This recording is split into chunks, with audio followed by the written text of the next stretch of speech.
Dumalo si Pangulong Ferdinand R. Marcos Jr. sa Open Government Partnership Asia and Pacific Regional Meeting ngayong araw. Tatalakayin dyan ang mga pagtugon sa iba't ibang kinaharap na hamon sa bawat rehiyon sa bansa. Si Clazel Pardilla ng PTV sa Balitang Pambansa. Clazel.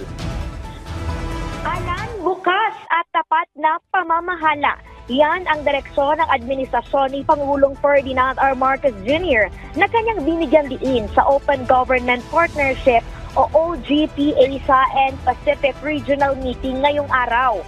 Pilipinas ang host sa OGP, international gathering at inisyatiba na layong gawing transparent, accountable at mapahusay ang pagseserbisyo ng gobyerno sa publiko sa pamamagitan ng kolaborasyon at aktibong pakikilahok ng mga civil society group sa pagbuo ng mga polisiya, proyekto at programa ng pamahalaan.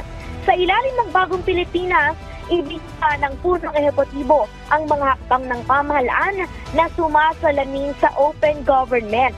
Kabilang naalan ang pagsisalay sa mga ahensya ng gobyerno upang maalis ang mga paulit-ulit na gastos, maitama at mapangasiwaan ng maayos ang kita, gastos at kabuang pondo ng pamahalaan.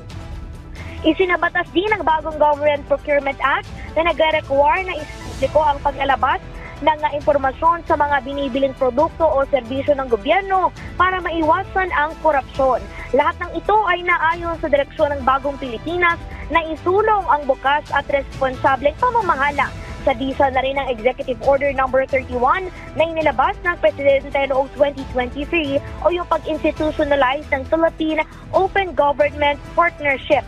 Dahil dyan, Alan, ay nagbunga ito ng pagkakasungkitang Pilipinas bilang ika-13 sa isang daang bansa na nangunguna pagdating sa pampublikong partisipasyon sa Timog Silangang Asya. Alan, magtatagal ang OJP hanggang bukas.